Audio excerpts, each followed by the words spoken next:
Welcome to Becoming Secure in Love, from push and pull to peace of mind, with me, Love Coach Mariya. On this show, you'll receive tools for relational health that you can apply wherever you are on your journey in love. You'll learn how to anchor your security within you so you can co-create balanced, interdependent relationships that fill your cup.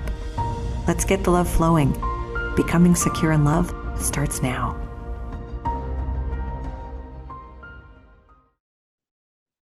Hello, I'm Love Coach Mariya, and you're listening to Becoming Secure in Love on transformationtalkradio.com.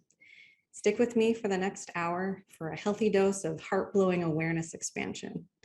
In every episode, we examine the challenges that love can present and explore the various ways to shift from push and pull to peace of mind. The topic of this episode is boundaries, a point of conflict or a point of connection. Buckle in because I'm about to cover a lot of ground. I would like to delve deeper on so many of these subtopics I'm about to address, but my goal for today is to provide a high-level lay of the land. Real quick though, for those of you listening live, happy full buck supermoon. All right, then let's get into it. Despite common assumptions, functional boundaries are not actually walls to shut people out. They are gifts that help people know how to love and connect with each other. When honored consistently and mutually, they create safety and trust. For those of you who are well-versed in boundaries, you might be thinking, yep, And for those of you who maybe not so much, you might be thinking, I'm sorry, what? And the reason for the misconception is that our modern culture has very much normalized codependency, and we've even romanticized enmeshment. A prime example is, oh, it's so beautiful. I can't tell where I end and you begin. And that's called enmeshment, and it's not functional for sustainable relationships. And there's another sort of common dynamic in our culture that Mr. Karpman defined as the drama triangle. And there are 3 positions or roles that we can take on this triangle. I also like to call it the victim wheel. And I want to clarify that there's a difference between being an actual victim in a situation and having a victim mentality. One is a fact, one is a mindset. So the first role in the drama triangle or the victim wheel, or I also sometimes like to call it the blame game. The first role is victim, and the victim believes that they are powerless, that they have no control over their lives, that everything is just happening to them, and that they need help because they can't do anything for themselves. They're not responsible for themselves. They don't know how to handle themselves or their lives. And the next role is called the savior or the rescuer. And this person likes to sweep in and help the victim. Like, oh my goodness, of course you can't help yourself, you poor thing, let me come and help you. And a common thread, and I'll get to the third role in a moment, but a common thread on this wheel is what I call misplaced responsibility. The idea that no one is responsible for their lives or capable of handling their lives. And so the victim believes that, and the savior believes that too. Oh, of course you can't handle it. And what happens though is then the savior comes in, and in their efforts to help the victim, they actually just enable their, what do I call it? Delusion of disempowerment. And it ends up, it's subconscious, but the savior ends up in helping the victim. It's a self-serving act, because then keeps the victim dependent on them. And then they continue to be needed, and that gives them purpose, and that's codependency. Now, the savior also believes, again, with misplaced responsibility, that they also can't handle their own life. So when they need help, if someone won't help them, then they'll probably shift into the next role, which is called persecutor. And the persecutor is always finding someone to blame. It's your fault that you did this to me, or you made me feel this way. You're not rescuing me like you're supposed to. And so I'm stuck, and that's your fault. Fortunately, there is an alternative to this. Now, the reason I call it a victim wheel is because we can shift these roles at any time. Most people kind of have a default role that they fall into, but in any dynamic, even in an instant, in an interaction, we can kind of rotate between those roles. The alternative, another wise person called the empowerment dynamic. And the opportunity here is to shift each of those roles into an empowered role. And therefore, the victim becomes the creator.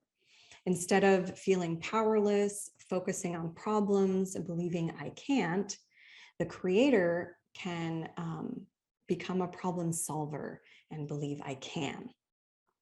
The rescuer, instead of believing that the victim can't, instead of coming in and helping to feel needed, instead of enabling those delusions of disempowerment.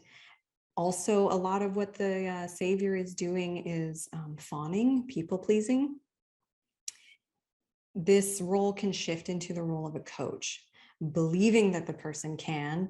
You come in and you encourage them. So instead of, oh my gosh, you poor thing, you're dealing with this horrible thing, and you must need help because obviously you can't do it. So let me come in and do it for you.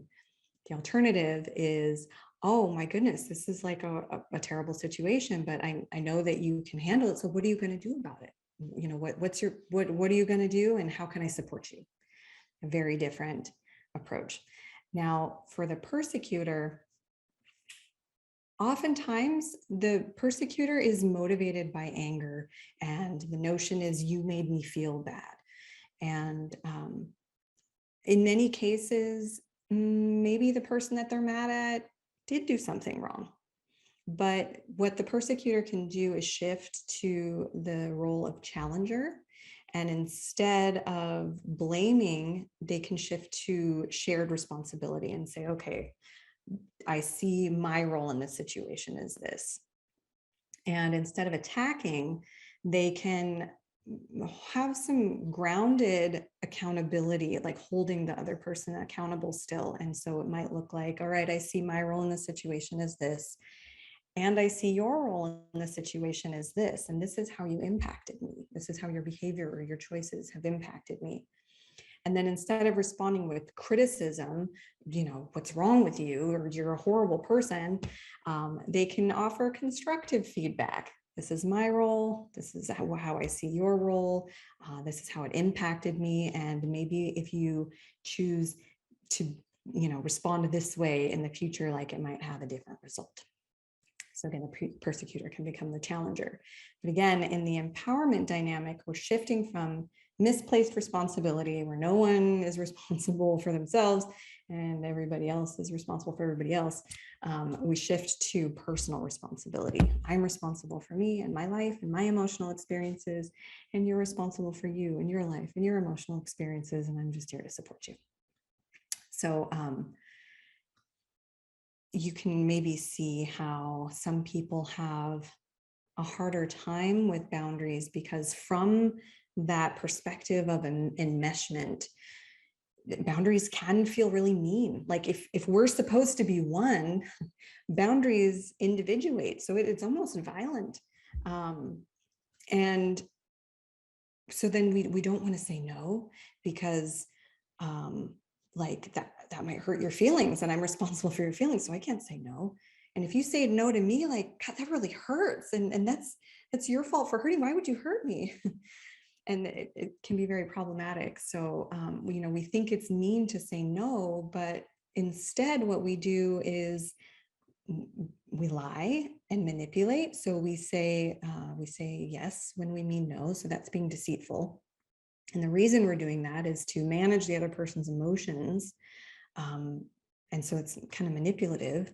And then when we're really a no, but we said yes, what we do is we end up over giving, and then we become resentful, and then we get mad at the other person because now they're making us feel bad and it's their fault. And so then we get angry at them. So that's actually mean. But if you just say no, that's not really mean. That's just honoring your boundaries. So what we avoid being mean by being meaner. And oftentimes what I hear is people say, oh, they took from me, they took advantage of me, they used me, they don't appreciate the lengths I go to for them. And all of that I hear is, where were your boundaries? Resentment is almost always a result. Well, it's always a result of trampled boundaries. And in rare cases of, like violation or oppression, usually it's our failure to uphold our own boundaries when we're feeling resentment. So when we shift to personal responsibility, we see boundaries are actually loving gifts. But what else are they? What even are yours? What do they sound like? What do they feel like? I'm going to share my comprehensive definition with you after a short break. You're listening to Becoming Secure in Love, from Push and Pull to Peace of Mind, with me, Love Coach Mariya. We've been exploring personal responsibility as it pertains to boundaries. And when we come back, we'll look at how boundaries function. Do you know how to communicate your boundaries without getting into a fight? Stay tuned.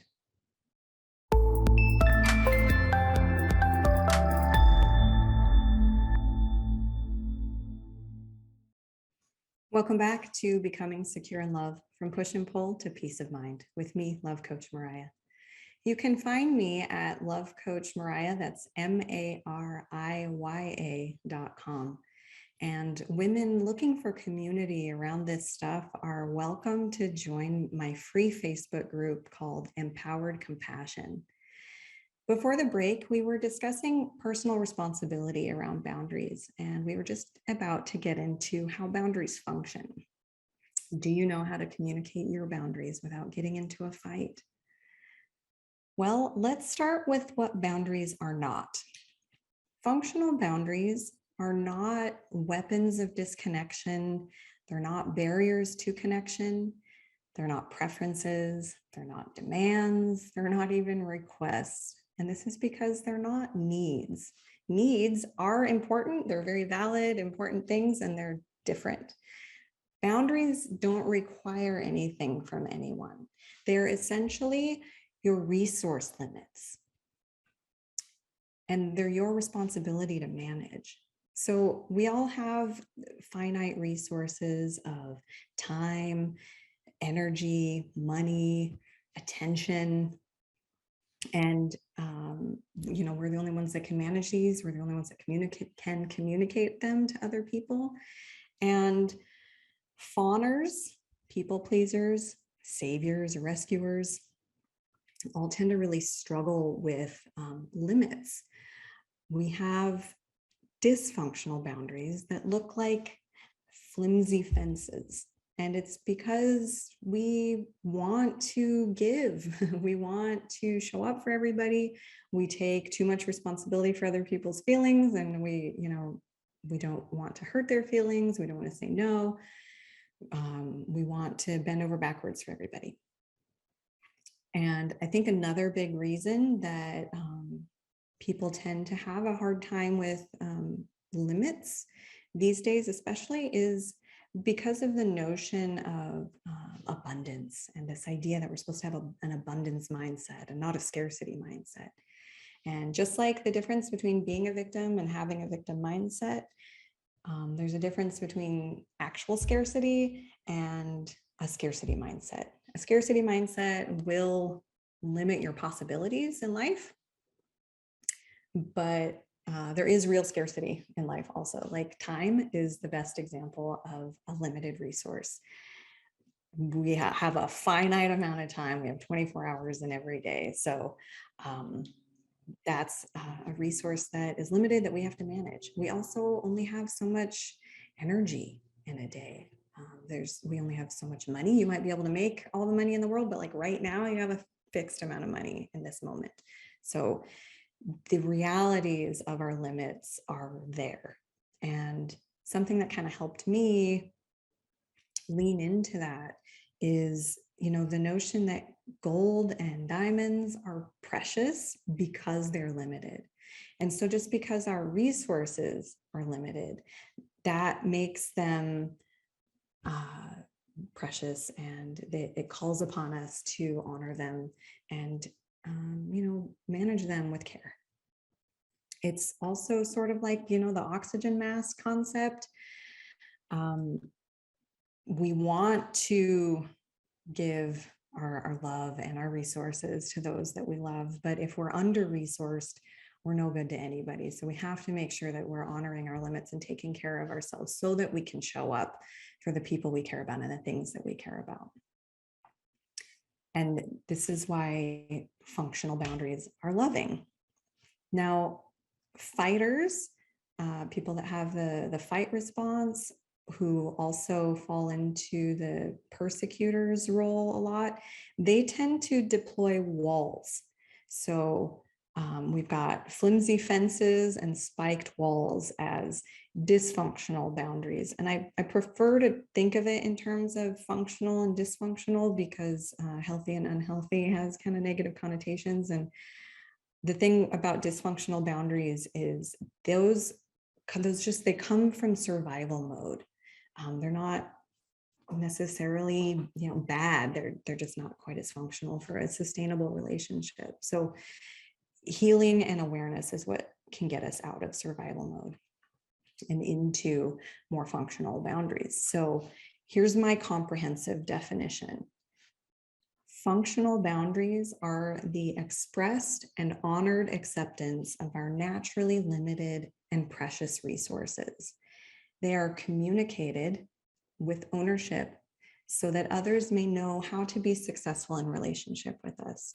And they are consistently upheld for the sake of our well-being and the health of our relationships. Just as children thrive with structure, relationships thrive with boundaries. And they foster a sense of security in relationship as well. A few years ago, I was involved in something called authentic relating, or AR.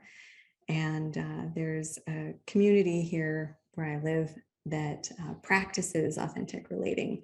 And what I encountered with them was probably my first experience of functional boundaries. And it was definitely, it opened my mind to so many new possibilities. One of the first things that I experienced was receiving a no without disconnection. And what that looks like is, hey, do you want to do this thing? No. And they stay with me. They might stay in silence and allow me to pick it up and say something else, or maybe they'll offer something else that they're willing to do. But it's a no to the thing, not a no to me. I didn't take it personal. I knew it wasn't personal. It was like, wow, look at that. They just said no. And my feelings didn't get hurt. And then I realized that I could say no to them because they were fluent in boundaries. And I knew that I wouldn't have to worry about their feelings getting hurt because I knew they wouldn't take it personal. I knew that I didn't need to explain myself if I didn't want to, and that if I did want to, and if they were available, they would hold the most loving space for me to, explore like what came up for me. And then like another revelation from that was that I could also trust their yeses. if I knew that they were comfortable saying no, I knew that they were sincere about a yes. So there was no urge to say, oh, are you sure? I mean, you don't have to. Do you really want to? Which we often do because we're so used to people saying yes when they mean no and then later resenting us. So I didn't have to fear that their yes was insincere and that it might result in resentment. And then what that meant is that I could like fully enjoy their presence in the thing that they said yes to, because I knew that they were fully enrolled in it, that they wanted to be there. And it was just such an amazing like heart-opening experience that boundaries and relationships could be like that. And I was like, wow, I want to provide that level of safety and trust for my loved ones. And it also really shone a light on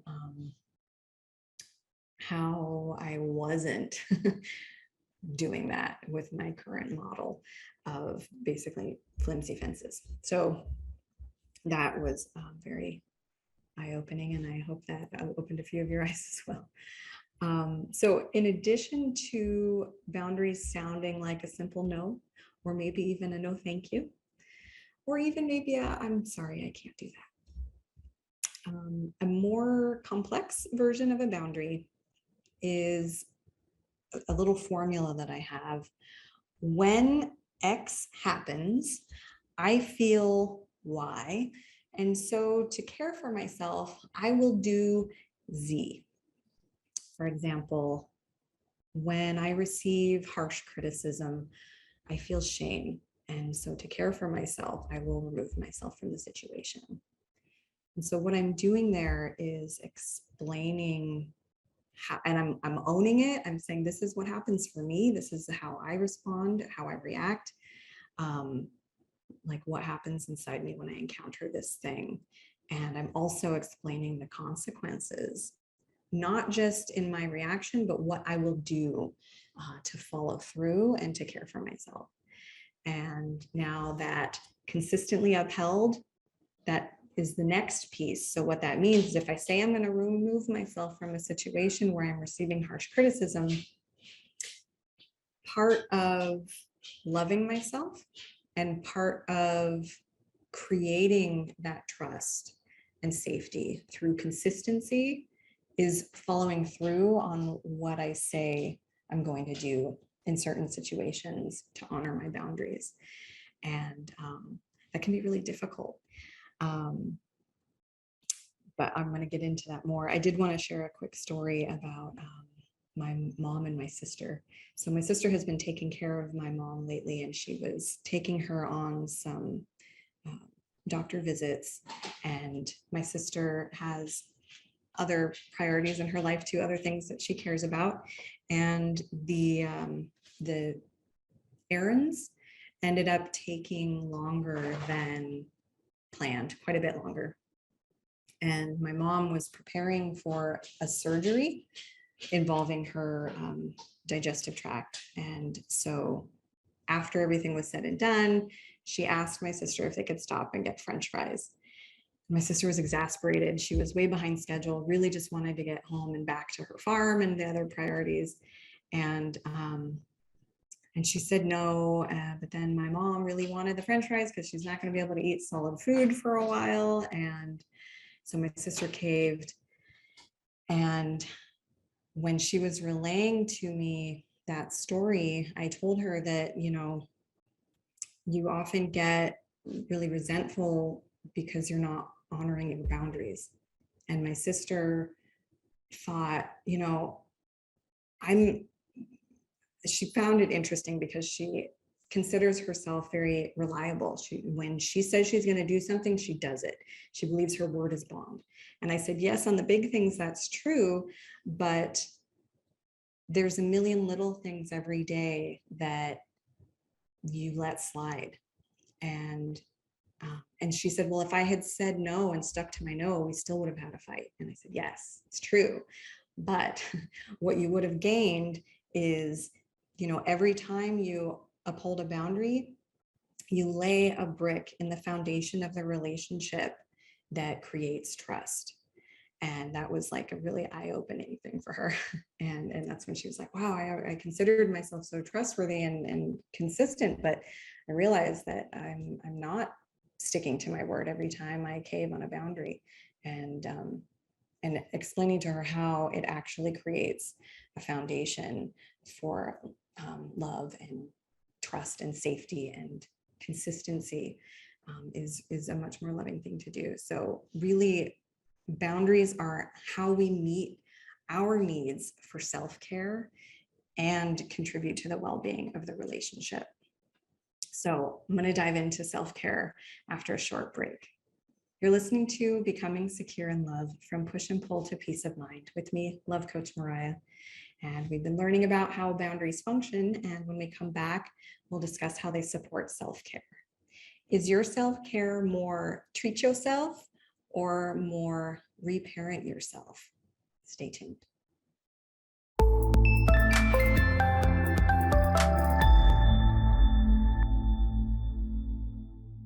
Welcome back to Becoming Secure in Love, From Push and Pull to Peace of Mind with me, Love Coach Mariya, and my dog, if you can hear her. You can find me at lovecoach.mariya.com. And women looking for support on their journeys of becoming secure in love are welcome to reach out for a free introductory coaching call. Before the break, we were discussing how boundaries function, and we were just about to get into how they support self-care.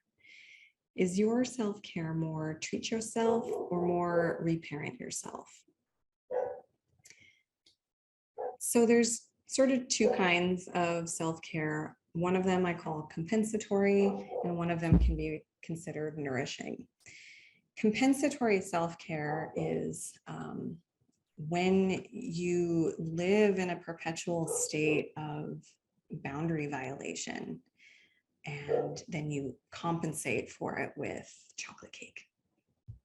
Oh, I'm just beat. I did all the things for all the people, and damn it, I'm going to have a piece of cake because I deserve it. And yes, you do. We all deserve chocolate cake. But a more nourishing form of self-care looks like reparenting. And sometimes that's giving yourself a piece of cake. Sometimes it's making yourself a healthy meal. So for those of you who are unfamiliar with reparenting or the term, it comes from this idea that when we were children, perhaps our parents in their perfectly human imperfection missed a few things, and we ended up with some faulty coping mechanisms or maybe some trauma wounds. And when we grow up, our child self stays with us, and we call this our inner child. But now we're grown up, we're the adults, and now we get to carry on the parenting of our inner child, except we get to do it differently. We get to redo the parenting. So we get to reparent our inner child and show up for her in all of the ways that our parents didn't, that we needed them to. And the reason I'm bringing this up in the context of boundaries is because sometimes what reparenting looks like is boundaries with ourselves. So we need to have boundaries with other people to maintain our well-being and the health of the relationship. And we also need to have boundaries with ourselves. So having boundaries around time for someone with someone else, might look like declining an invitation. Having boundaries with ourselves around time might look like saying no to our inner child who wants to watch just one more episode on the Netflix, please. And you might have to say, hey, I hear you. It's been really fun. We've watched a few episodes and I've been really enjoying this relaxing time. And it's time to go to bed now so that we get enough sleep and we're resourced for tomorrow. Other boundaries we often have to honor with ourselves is, in addition to time, there's money. Saying no to our inner child who wants to indulge in a shopping spree that we can't really afford. Maybe around food or nutrition, making sure that we eat or don't eat too much or eat healthy food. Also moderating our escapism. Like, I think a little bit is good. I certainly indulge in that myself, but, maybe watching it not be too excessive. And some escapism might be things like Facebook, TV, Netflix, games, things like that. So these are some great ways that we can practice boundaries with ourselves. And something that can be really helpful to tap into is like a maternal love. Whether you have kids or not, I don't. I have children I care about. I'm a dog mom, and I have my own inner child. And there have been instances in my life that like my mama bear for me, for my inner child, like kicked in, and I didn't even fully recognize it until after the fact. But sometimes, especially because of different aspects of our wounding, it might be hard for us to show up for ourselves. But when we recognize the precious innocence of our inner child, we can show up for her, and we can hold boundaries for her with other people or with ourselves. So sometimes there's a little bit of tough love, sometimes there's a little bit of protective love. All of those things can be helpful with reparenting and healthy boundaries with ourselves and with others. And another piece of this that I'm filing under reparenting that can lay a foundation in our healing to help us have more functional boundaries is shadow work. That's a whole other subject in and of itself, but I'll just do a highlights reel. Basically, the shadow is, for those of you who don't already know, the shadow is essentially your unconscious, and it's stuff that's hidden from you, but not necessarily others, kind of like the back of your head. And a lot of what gets put into our shadow are pieces of ourselves that we're maybe embarrassed about, things that we have shamed and shunned, and thereby we've rejected or abandoned them, and they get dumped into our shadow. We try and pretend that they're not there. And part of shadow work is basically going down into your mental basement and getting that box from behind the stairs and bringing it upstairs into the light, and dusting each of those pieces off and reframing it from maybe, oh, I'm so boring, to, wow, I'm actually just really grounded and tranquil. And maybe some people like people who are more active or playful, and there are also people who really appreciate the fact that I'm really grounded and tranquil. And then you take that and you love it back into yourself.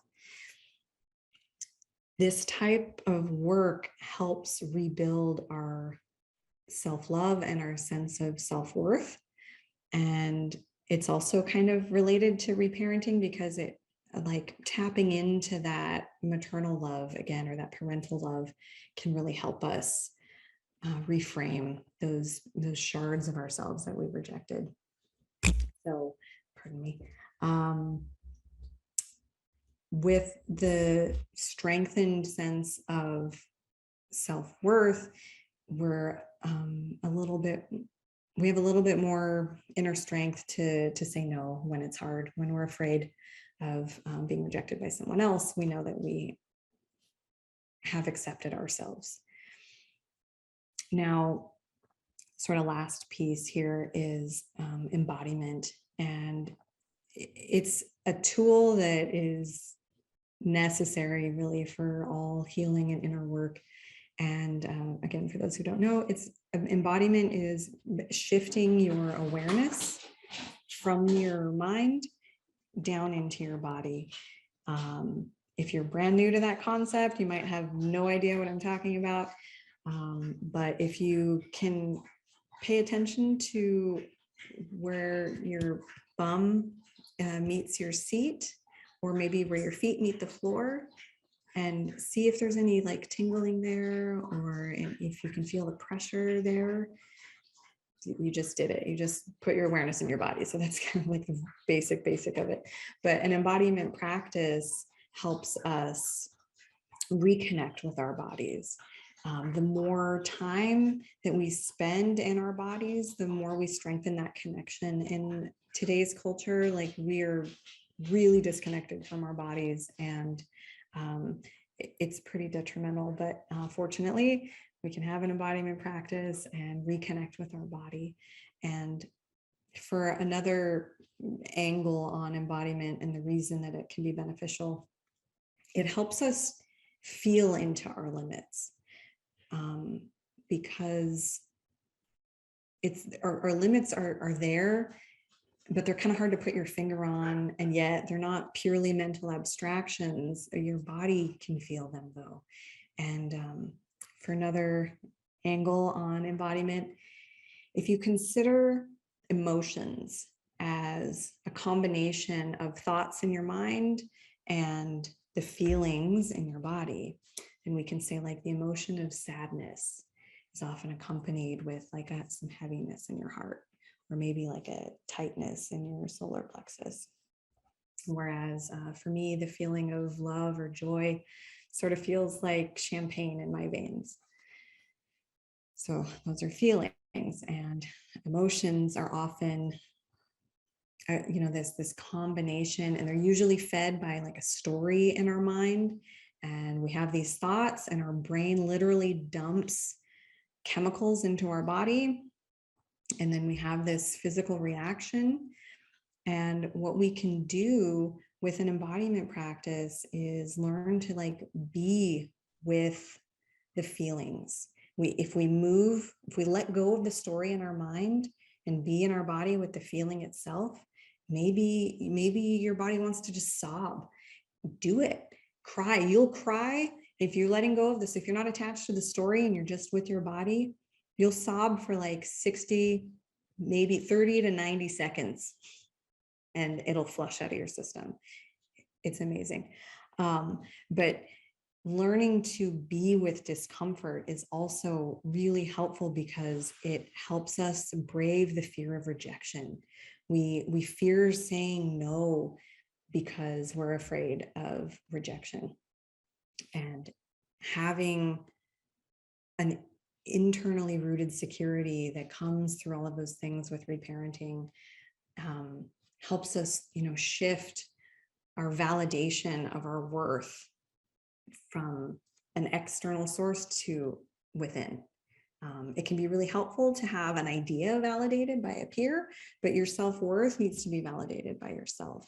And then you have the strength to know that if you say no to someone and they reject you, you still will stay with you, right? I'm not going to abandon you, dear little one.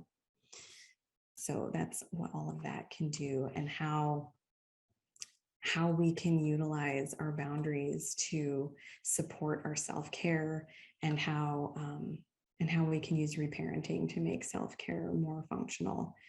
But now the next question is, what about when someone else's boundary feels mean? So we'll pick that up after another short break. You're listening to Becoming Secure in Love, From Push and Pull to Peace of Mind, with me, Love Coach Mariya. We've been exploring reparenting and how boundaries support self-care. And when we come back, we'll take a look at respecting other people's boundaries. How well do you receive a no? Stay tuned.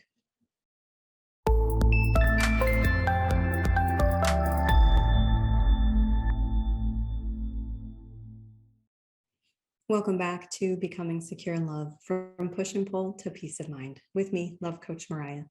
You can find me at lovecoachmariya.com. And women looking for support in their daily practice of strengthening awareness and self-mastery are welcome to book a call with me to apply for the virtual ashram I facilitate called Peaceful Power Practice. Before the break, we were discussing reparenting and how boundaries support self-care. And we were just about to get into respecting other people's boundaries. How well do you receive a no? When someone says no to you, do you try to twist their arm? Do you beg or pout or try to bargain with them? Do you get offended and criticize them? Do you feel deeply hurt and withdraw in silence? From the framework of enmeshment, boundaries can feel mean. As I stated before, it's like we're one and you want to individuate us with these boundaries, and ow. Honestly, though, also sometimes the boundaries aren't delivered very well. And usually the reason for this is essentially deflected guilt. And that's based in that misplaced responsibility. So what it looks like is, excuse me, you ask me if I can do something and it's outside my limits, but I'm afraid you'll be hurt. And then if you're hurt, then it's my fault. But my nervous system can't handle the guilt. And now I'm actually mad at you for putting me in the position to have to hurt you. And it's all your fault. So F you. No, how dare you even ask me? Sound familiar? Maybe you've received that, or maybe you've delivered that. And now receiving that, now you're definitely hurt. And I could have just said, I'm really sorry, but I can't. Like, what?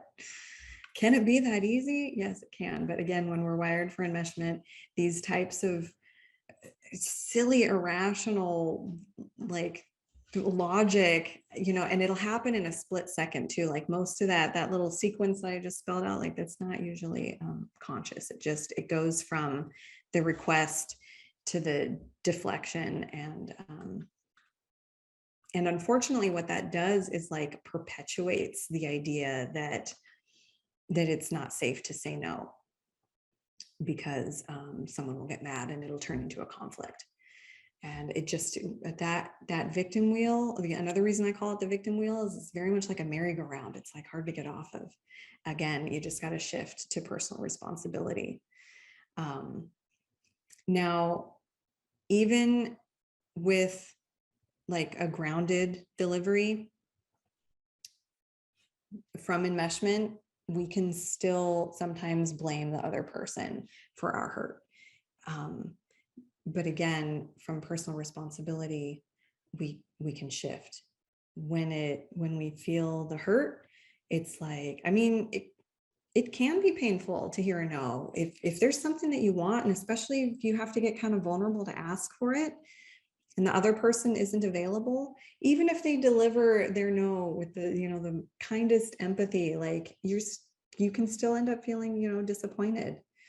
But from personal responsibility instead of enmeshment, you can receive their no with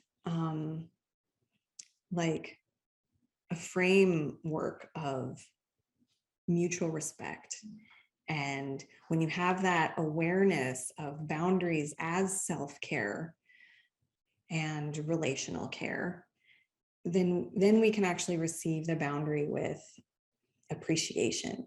Even if we're a little bit disappointed, we might say, wow, thank you for being honest and for managing your resources, because that means you're going to be able to, show up in this relationship resourced. And I'm disappointed that you're a no to this, but I appreciate that I can trust you to mean a no and to mean a yes, and that I can trust you to manage your resources so that you can stay resourced and show up resourced in this relationship.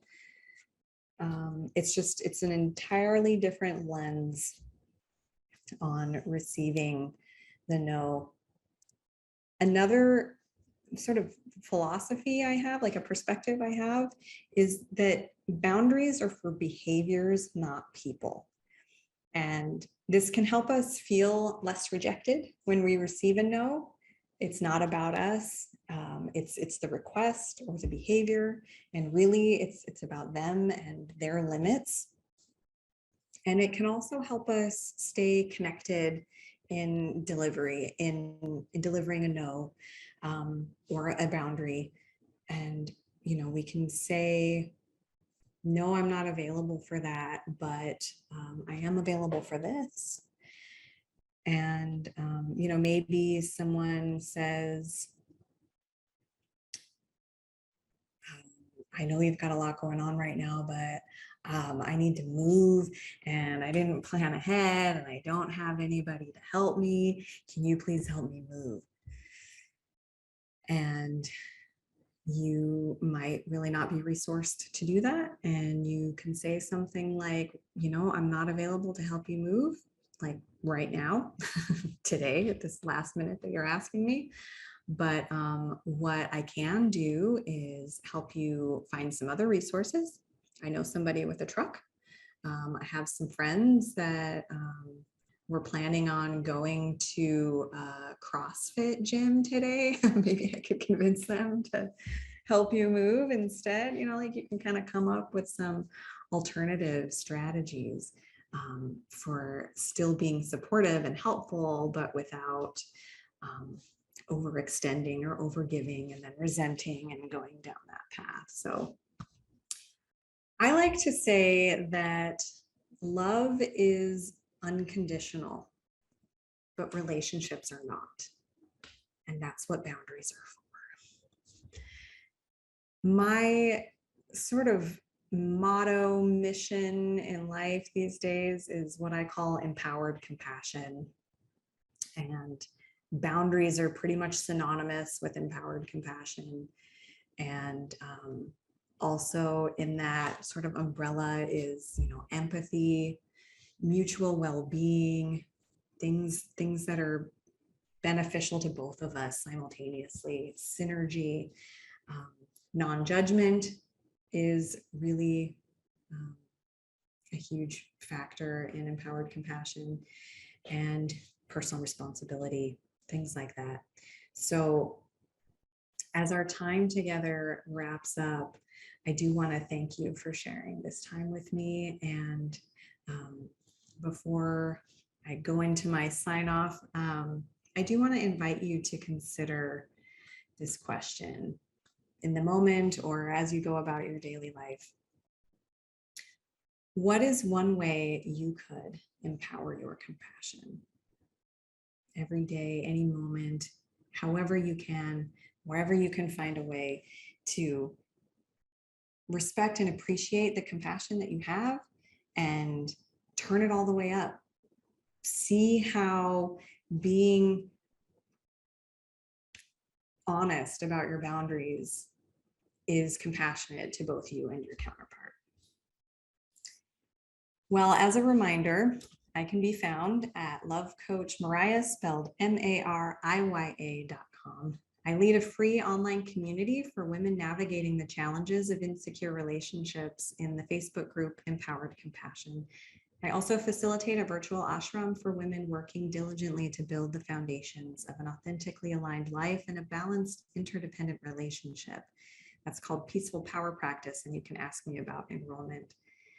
And my standing offer for one-on-one coaching for women seeking guidance and tools for relational health. That first call is always on me. Reach out anytime via Facebook, my website, or email me at connect@lovecoachmariya.com. And with that, my friends, I bring this exploration to a close. I hope you'll join me again. On the next episode, I'll be unpacking needs. They're natural. How do we get them met? I'm looking forward to unpacking these relational tools with you. I'm Love Coach Mariya, and you are loved. Thank you for listening to Becoming Secure in Love, from push and pull to peace of mind, with me, Love Coach Mariya. Tune in every second and fourth Wednesday at 6 p.m. Pacific on transformationtalkradio.com for an ample set of practical tools that will help you develop internally rooted security, the foundation of a balanced, interdependent relationship. You'll also learn how to empower your compassion, which will alchemize the soul and transform any relationship. Learn more at lovecoachmariya.com. That's lovecoach, Mariya.com.